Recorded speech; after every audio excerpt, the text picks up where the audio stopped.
रसवर्जं रसोपस्य परं दृष्टनिवर्तते यततो हपि कौन्तेय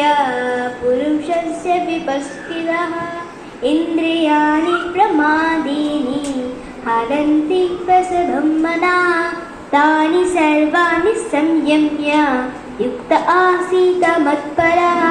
वशे हि यस्य इन्द्रियाणि तस्य प्रज्ञप्रतिष्ठितः ध्यायतो विषयान् पुंसः संगास्ते सुपजायते संगात् संजयते कामात् कामात् क्रोधपि जायते।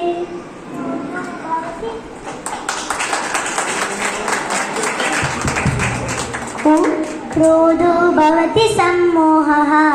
सम्मोहात् स्मृतिविभ्रमः स्मृतिभ्रंशात् बुद्धिनाशो बुद्धिनाशात् प्रणश्यति रागदेशवियुक्तेस्तु विषयानिन्द्रियैश्चरन् आत्मवश्ये विधेयात्मा प्रसादम् अधिगच्छति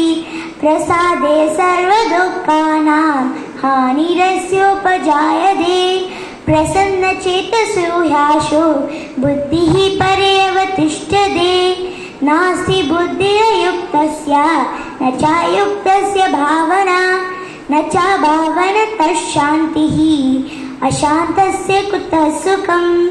इन्द्रियाणाभिचरतां यन्मनो नो विधीयते तदस्य हरति प्रज्ञा वायुर्नवामिवाम्भसि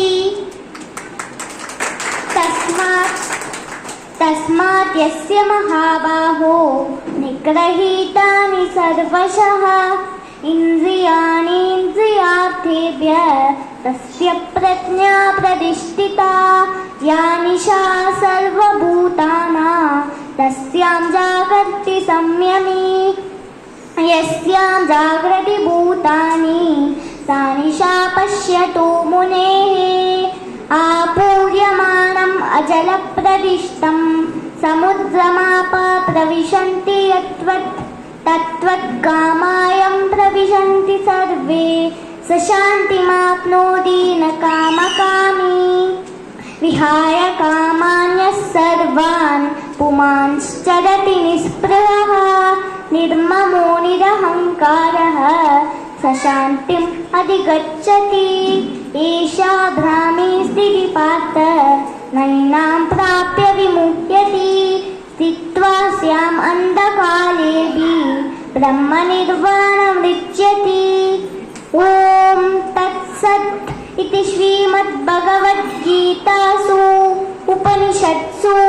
ब्रह्मविद्यायां योगशास्त्रे श्रीकृष्ण